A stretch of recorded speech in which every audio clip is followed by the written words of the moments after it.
right now and press the bell icon. Never miss an update. Hello दोस्तों, स्वागत है आपका मेरे यूट्यूब चैनल स्टडी प्लस में। और आज आपके बीच में मैं लेके आया हूँ यहाँ पर उत्तराखंड एमसीक्यू सीरीज़ 7, जिसमें हम बात करेंगे 50 प्रश्नों की। इससे पहले मैं यहाँ पर लगभग 6 वीडियो जो एमसीक्यू सीरीज़ की है वो अपलोड कर चुका हूँ। इसके अलावा भी बहुत से वीडियो यहाँ पर एमसीक्यू सीरीज़ में पोस्ट कर चुका हूँ, लेकिन जो ये सीरीज़ चल रही है इसकी ये 7वीं वीडियो है। तो अगर आपने वीडियो नहीं देखी है तो डिस्क्रिप्शन में जाइए, वहाँ पर आपको लिंक मिलेगा, वहाँ पर आप उनको देख सकते हैं। ठीक है, अगर पहली बार वीडियो पर आप देख रहे हैं, पहली बार चैनल पर आए हैं, वीडियो को पहली बार देख रहे हैं, तो चैनल को सब्सक्राइब कीजिए, बेल आइकन को एक्टिवेट कीजिए, ताकि मैं जितनी भी वीडियो आगे डालूँ उनका नोटिफिकेशन आपको तुरंत प्राप्त हो जाए। तो बेल आइकन एक्टिवेट करके ऑल नोटिफिकेशन पर आप उसको क्लिक करना, ताकि आने वाली सभी वीडियो की नोटिफिकेशन आपको प्राप्त हो जाए। वीडियो अच्छी लगे तो लाइक कीजिए, और अच्छे लगे तो शेयर और सब्सक्राइब कीजिए। तो चलिए शुरू करते हैं इस वीडियो को। आज की वीडियो का पहला प्रश्न है, गढ़वाल का अकबर किसे कहा जाता है? फतेह शाह, अजयपाल, शाम शाह या इनमें से कोई नहीं। गढ़वाल का अकबर किसे कहा जाता है? ठीक है, तो 301 क्वेश्चन है, इसका आंसर हो जाएगा ए, फतेह शाह। गढ़वाल का अकबर किसे कहते हैं? फतेह शाह को कहते हैं। अगला है 302, किस पवार शासक के दरबार में 9 रत्न थे? फतेह शाह, मान शाह, अजयपाल या इनमें से कोई नहीं। तो इसका जो सही आंसर है वह होगा 302 का ए, फतेह शाह। ठीक है, फतेह शाह के दरबार में 9 रत्न थे, इसी कारण फतेह शाह को गढ़वाल का क्या कहते हैं? अकबर कहते हैं। यही एक कारण है इसको अकबर कहने का। ठीक है, चलिए अगला प्रश्न है, मेमोयर्स ऑफ देहरादून के लेखक कौन है? ए, फॉरेस्ट, बी, आर.सी. विलियम, सी, एटकिंसन या डी, इनमें से कोई नहीं। 303, तो इसका सही आंसर हो जाएगा B, R C. William. R C. William ने किताब लिखी है मेमोयर्स ऑफ देहरादून। ठीक है, अगला है 304 नंबर, फतेह शाह कर्ण ग्रंथ के रचयिता कौन है? फतेह शाह कर्ण ग्रंथ के रचयिता कौन है? ए, मतीराम, बी, शंकरदेव, सी, जटाधर या डी, सुखदेव मिश्र। तो इसका सही आंसर हो जाएगा सी, जटाधर। जटाधर ने लिखी है फतेह शाह कर्ण। अगला है 305 नंबर, वृत्त कौमुदी ग्रंथ के रचयिता कौन है? मतीराम, जटाधर, शंकरदेव या इनमें से कोई नहीं। इसका सही आंसर हो जाएगा वृत्त कौमुदी के रचयिता हैं मतीराम। अगला है, किस कवि ने फतेह शाह के काल को गढ़वाल का स्वर्णकाल कहा है? किस कवि ने फतेह शाह के काल को गढ़वाल का क्या कहा है? स्वर्णकाल कहा है। जटाधर, मतीराम, सूरवीर सिंह या इनमें से कोई नहीं। इसका सही आंसर हो जाएगा मतीराम। तो मतीराम ने कहा है कि जो फतेह शाह है इसका जो काल है वह गढ़वाल में स्वर्णकाल के रूप में है, यानी कि जनता काफ़ी सुखी थी इसके समय में। ठीक है, अगला है 307, प्रदीप शाह का शासनकाल कब से कब तक था? 1757 से 1777 तक, 1717 से 57 तक, 1717 से 1777 तक या इनमें से कोई नहीं। तो इसका सही आंसर जो हो जाएगा वो हो जाएगा 1717 से 57 तक। अगला है 308, चंद्रमणि डंगवाल किसका सेनापति था? फतेह शाह, ललित शाह, प्रदीप शाह या इनमें से कोई नहीं। इसका सही आंसर हो जाएगा सी, प्रदीप शाह। ठीक है, अगला है, रामायण प्रदीप संस्कृत ग्रंथ की रचना किसने की? जो रामायण प्रदीप है वो संस्कृत में लिखा हुआ है, और उसकी रचना किसने की? भरत कवि, जटाधर, मतीराम या मेधाकर शर्मा। इसका सही आंसर हो जाएगा डी, मेधाकर शर्मा। तो मेधाकर शर्मा ने लिखी है रामायण प्रदीप। अगला है 310, ललित शाह कब गद्दी पर बैठे? 1770, 1771, 1772 या 1773। तो इसका सही आंसर क्या हो जाएगा? सी, 1772। अगला है, ललित शाह व सिखों के बीच सिरमौर का युद्ध कब हुआ? 1778, 1777, 1779 या 1780। तो इसका सही आंसर हो जाएगा सी, सन 1779 में, 1779। बग्वाली पोखर का युद्ध कब हुआ? ए, 1779, 1780, 1785 या 1787। बग्वाली पोखर का युद्ध हुआ था सन 1789 में, 1779 में। तो यह बग्वाली पोखर का युद्ध ललित शाह और जो उस समय चंद राजा था महेंद्र चंद के बीच में हुआ था, मोहन चंद के बीच में हुआ था। अगला है, राखी नामक कर उपज का कितना होता था? 1/5 भाग, 1/10 भाग या 12वां भाग या 20वां भाग। तो राखी नामक जो कर था यह कितना होता था? इसका सही है 1/5 भाग। ठीक है, तो राखी नामक कर जो होता था उसके बारे में बात करेंगे आगे। किस पवार शासक ने सिक्कों को राखी नामक कर देना स्वीकार किया था? प्रद्युम्न शाह, जयकीर्ति शाह, प्रदीप शाह या इनमें से कोई नहीं। तो इसका सही आंसर हो जाएगा बी, जयकीर्ति शाह, जो प्रदीप शाह के बाद गद्दी पर बैठे थे। 1779 है, जो मैंने आपको यहाँ पर बताया था, बगवाली पोखर का युद्ध हुआ। बगवाली पोखर के युद्ध के बाद यहाँ पर क्या हुआ था कि प्रद्युम्न चंद तो प्रद्युम्न शाह के रूप में गद्दी पर बैठे कुमाऊं में, प्रद्युम्न शाह प्रद्युम्न चंद के रूप में बैठे कुमाऊं में। तो उसके बाद उनके भाई जो है जयकीर्ति शाह गद्दी पर बैठे। तो सिक्कों के साथ इनका भी युद्ध हुआ था, एक झड़प हुई थी ऐसी। तो राखी नामक कर जो होता था उपज का 5वां भाग लिया जाता था, टोटल उपज का। और इसमें जो था ये जो राखी नामक कर लेते थे, जो हल्के जो युद्ध होते थे, यानी कि झड़प जो होती थी, या फिर हम सीमाओं पर जो लूटपाट है, इसको नहीं करने के एवज में लिया जाता था। ठीक है, अगला है 51-52 नामक अकाल किस वर्ष पड़ा? 1851, 1852, 1795 या 1796। 51-52 नामक जो अकाल है, यानी कि 51-52 को हम अकाल के रूप में जानते हैं। ये वर्ड जो है अकाल के लिए यूज होता है। कभी आपसे पूछा सकता है 51-52 क्या था, तो ये अकाल था, अकाल पड़ा था जो। तो यह जो पड़ा था सन 1795 ईस्वी में पड़ा था। ठीक है, 1851-52 वो संवत है, संवत। ठीक है, संवत है वो, संवत 1851-1852 है, इसलिए इसको 51 और 52 कहते हैं, संवत। पहले के ज़माने में लोग संवत याद करते थे। ठीक है, ये जो ग्रेगरी कैलेंडर चला, अंग्रेजों के बाद चला, अंग्रेजों के बाद यह ग्रेगरी कैलेंडर चला था, जो हम आज जनवरी फरवरी यूज करते हैं।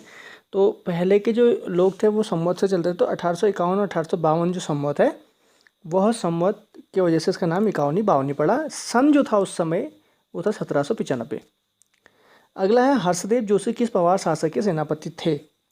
प्रदीप शाह, ललित कुमार शाह, प्रद्युम्न शाह या इनमें से कोई नहीं। हर्षदेव जोशी किस पवार शासक के सेनापति थे? ठीक है, तो ये क्वेश्चन बहुत अच्छा है। इसका सही आंसर हो जाएगा सी, प्रद्युम्न शाह। मैंने आपको बताया था कि जब 1779 का यहाँ पर बगवाली पोखर का युद्ध हुआ, तो ललित कुमार शाह अपने बेटे को लेकर यहाँ पर युद्ध करने आए थे, और ललित कुमार शाह उसको जीतने के बाद प्रद्युम्न शाह को प्रद्युम्न चंद के रूप में गद्दी पर बैठाया। तो प्रद्युम्न शाह का उस समय जो प्रधानमंत्री था, जो शासक का सेनापति हम कहें उसको, तो वह कौन था? हर्षदेव जोशी था। प्रधानमंत्री भी कह सकते हैं इसको हम। उस समय जो मेन सेनापति था वो प्रद्युम्न शाह का हर्षदेव जोशी था। ठीक है, तो यहाँ पर पवार शासक मैंने लिख दिया क्योंकि प्रद्युम्न शाह ही एकमात्र ऐसे राजा हैं जो कुमाऊं और गढ़वाल दोनों पर आसीन हुए थे। ठीक है, अगला है खुड़बुड़ा का युद्ध कब हुआ? 14 मई 1804, 14 मई 1803, 14 मई 18 मई 1803 और इनमें से कोई नहीं। तो उसका सही आंसर हो जाएगा ए, 14 मई 1804 को खुड़बुड़ा का युद्ध हुआ था। ठीक है, तो खुड़बुड़ा का युद्ध जो होता है गोरखाओं और किसके बीच में हुआ? प्रद्युम्न शाह के बीच में हुआ था, जिसमें क्या हुआ था कि गोरखाओं की विजय हुई, प्रद्युम्न शाह वीरगति को प्राप्त हुए। अगला प्रश्न है कपरौली का युद्ध कब हुआ था? सन 1785, 1786, 1787 या 1789। तो कपरौली का युद्ध जो हुआ था यह हुआ था सन 1785। ठीक है, तो यह जो युद्ध हुआ था प्रद्युम्न शाह द्वारा अपने ही राजा को, अपने भाई को हराने के लिए युद्ध किया गया था 1785 में। गुलाम कादिर ने दून पर आक्रमण कब किया? सन 1785, 86, 88 और 89। तो इसका सही आंसर हो जाएगा 319 का बी, 1786 में। ठीक है, तो गुलाम कादिर ने हरिद्वार होते हुए दून पर आक्रमण किया, दून पर कई लूटपाट उसने मचाई थी। ठीक है, तो बरेली का एक मतलब रोहिला कहें तो रोहिला आक्रमणकारी मुसलमान था। अगला है 320 प्रद्युम्न शाह गद्दी पर कब बैठा? 1785, 1786, 1788, 1789। तो प्रद्युम्न शाह जो है यह टाइम पीरियड मतलब प्रद्युम्न शाह लिखा है यहाँ पे, याद है ना। कुमाऊं की गद्दी पर तो 1789 में बैठे। ठीक है, अब ये गढ़वाल की बात है कि गढ़वाल की अपनी गद्दी पर कब बैठे? प्रद्युम्न शाह की मृत्यु के जयकीर्ति शाह की मृत्यु के बाद। तो इसका सही आंसर क्या हो जाएगा? 320 का बी। 1786 में यह कुमाऊं का जो शासन है उसको छोड़ के कहाँ चले गए? गढ़वाल, और गढ़वाल में शासक बने। कुमाऊं पर प्रथम गोरखा सूबेदार कौन था? नरशाह, रण बहादुर, जोगामल या इनमें से कोई नहीं। तो इसका सही आंसर हो जाएगा सी, जोगामल। जोगामल जो था यह प्रथम सूबेदार बनाया गया था, क्योंकि आपको पता होगा कि जो गोरखा लोग थे उन्होंने यहाँ पर शासन जरूर किया, लेकिन यहाँ पर कभी भी राजा नहीं बैठा। यहाँ पर सूबेदारी चलती थी उनकी। सूबेदारी मतलब यहाँ पर एक जैसे कि होता है ना कि बड़े बड़े होटल रेस्टोरेंट में क्या होता है कि मालिक कहीं और होता है विदेशों में, और उनके ऊपर मैनेजर बैठाया होता है, मैनेजर ही सारा कुछ संभालता है। सेम कंडीशन यहाँ पर गोरखाओं की थी। गोरखाओं का राजा बैठता था नेपाल में, और यहाँ संभालते थे सूबेदार। सूबेदार कौन था? सबसे पहले जोगामल यहाँ का सूबेदार बना था। 322 है, गोरखा कार्यरत सैनिकों को क्या कहा जाता था? जागरिया, ढाकचा, कूत या इनमें से कोई नहीं। 322, तो 322 का सही आंसर जो हो जाएगा ए, जागरिया। जागरिया कार्यरत थे। कार्यरत मतलब ऐसे सैनिक जो एक्टिव रहते थे, मतलब जो ऑन ड्यूटी पे थे, ठीक है। जो रिटायरमेंट हो जाता था इनका, उनको ढाकचा कहते थे, ठीक है। तो अलग प्रकार के उस समय हर 2 साल बाद उनको रिटायर कर देते थे लोग, 2-3 साल बाद, या प्रति वर्ष से भी कहीं कहीं पे लिखा है प्रति वर्ष रिटायर होते थे। तो क्योंकि हर बार नया यंग जनरेशन को ये यूज़ करते थे लड़ाई में, ठीक है। इस वजह से भी इनके जो युद्ध कौशल में वो ज़्यादा अपना दमखम दिखाते थे, और उनके जीतने के चांसेस ज़्यादा बढ़ जाते थे।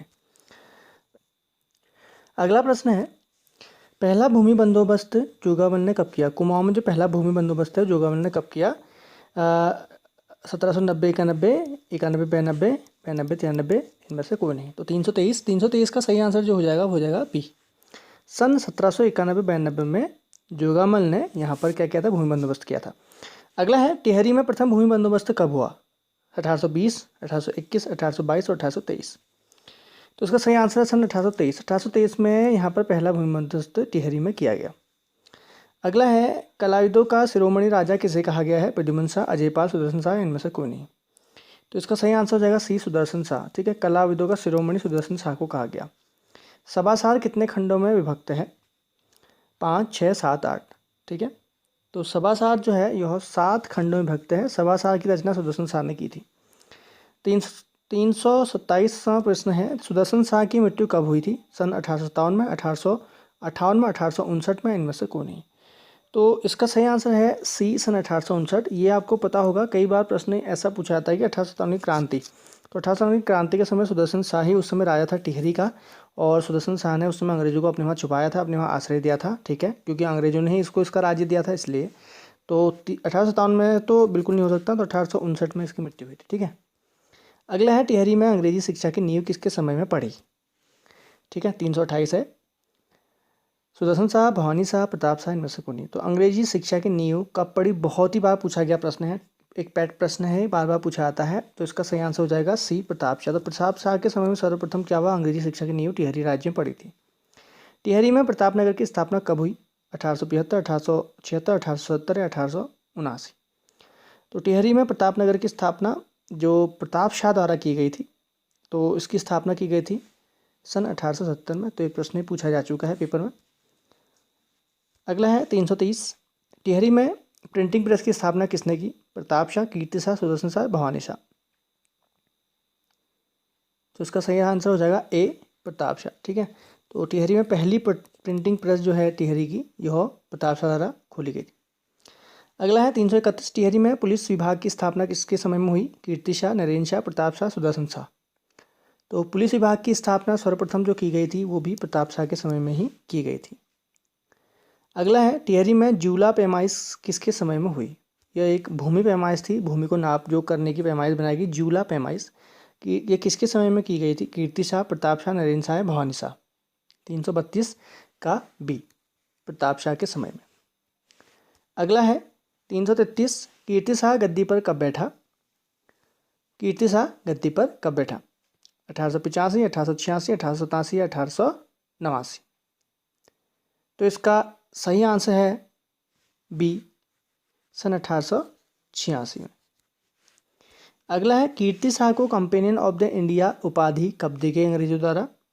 1898, 1899, 1900, 1901। तो इसका सही आंसर जो है 334 का सही आंसर हो जाएगा ए, सन 1898 में। कीर्ति शाह को नाइट कमांडर की उपाधि कब दी गई? 1900, 1901, 1902, 1903। तो 335 का सही आंसर हो जाएगा ए, सन 1900 में, ठीक है। अगला है, टिहरी में बिजली किसके समय में आई? सुदर्शन शाह, प्रताप शाह, कीर्ति शाह या इनमें से कोई नहीं।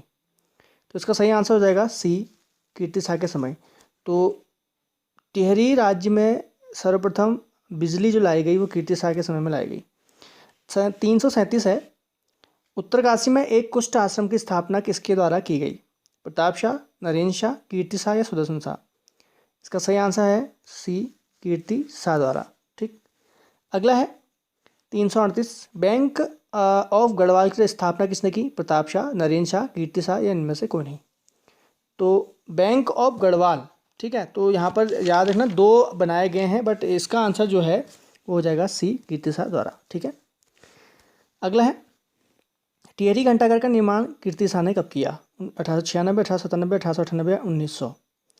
तो इसका सही आंसर हो जाएगा बी, 1897 में कीर्ति शाह ने टिहरी का घंटाघर बनवाया था। टिहरी घंटाघर की ऊंचाई कितनी है?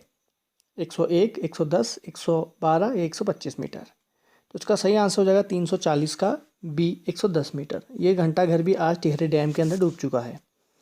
341, बनारस विश्वविद्यालय ने नरेंद्र शाह को LLD की उपाधि कब दी गई? 1936, 1937, 1938 या 1939? तो 341 प्रश्न का सही आंसर हो जाएगा ए, सन 1936 में नरेंद्र शाह को LLD की उपाधि दी गई, वही बनारस विश्वविद्यालय द्वारा। टिहरी में प्रथम जनगणना कब कराई गई? 1920, 1921, 1923 या 1923? ठीक है, 2 बार हो गया, सॉरी, ठीक है, गलती से। तो 342वां प्रश्न है, इसका सही आंसर हो जाएगा सन 1921 में पहली बार टिहरी में जनगणना कराई गई। 343 है, नरेंद्रनगर में टिहरी हाईकोर्ट की स्थापना कब हुई? 1936, 1937, 1938 या 1939? तो इसका सही आंसर है सी, सन 1948। अगला है टिहरी में खैराती छापाखाना किसने स्थापित किया? प्रताप शाह, भवानी शाह, कीर्ति शाह या इनमें से कोई नहीं? तो टिहरी में खैराती छापाखाना जो स्थापित किया गया था वह प्रताप शाह द्वारा स्थापित किया गया था। अगला है टिहरी में रेड क्रॉस सोसाइटी की स्थापना कब हुई? 1931, 1932, 1933 या 1934? तो इसका सही आंसर हो जाएगा डी, सन 1934 में रेड क्रॉस सोसाइटी की स्थापना कहाँ की गई? टिहरी में की गई। राजस्व का प्रमुख अधिकारी क्या होता था? बख्शी, दस्तरी, प्रधान या इनमें से कोई नहीं? ठीक है, तो पवार शासकों में राजस्व का प्रमुख अधिकारी क्या था? तो इसका सही आंसर है बी, दस्तरी। 338 है, सर्व संग्रह शास्त्र ग्रंथ के रचयिता कौन है? जटाधर, मतीराम, मौलाराम या सुदर्शन शाह? सर्व संग्रह शास्त्र के रचयिता भी सुदर्शन शाह हैं। ठीक है, अगला है 339, रवाई परगने को टिहरी राज्य में कब मिलाया गया? रवाई परगने को टिहरी राज्य में कब मिलाया गया? 1823, 1824, 1825 या 1826? तो रवाई परगने को टिहरी राज्य में सन 1823 में मिला दिया गया। ठीक है, मैंने कहा था ना आपको 1823 में टिहरी का प्रथम भूमि बंदोबस्त हुआ था। उस भूमि बंदोबस्त में रवाई परगने को टिहरी राज्य में मिला दिया गया। भूस्वामी को क्या कहा जाता था उस समय? खायकर, सिरतान, थातवान या सदावर्थ? तो भूस्वामी जो था वह कहलाता था थातवान। थात मतलब ज़मीन, वान मतलब ज़मीन का मालिक। तो यह थी आज के 50 प्रश्नों की सीरीज। ठीक है, तो इसी प्रकार से आगे भी इसको कंटिन्यू रखूँगा और आगे भी आपके बीच में ऐसे ही सीरीज लेके आऊँगा। तो वीडियो को एक लाइक जरूर कीजिएगा, शेयर कीजिए अपने दोस्तों के साथ, अपने ग्रुप में, व्हाट्सएप, फेसबुक, इंस्टाग्राम, जहाँ आप हो।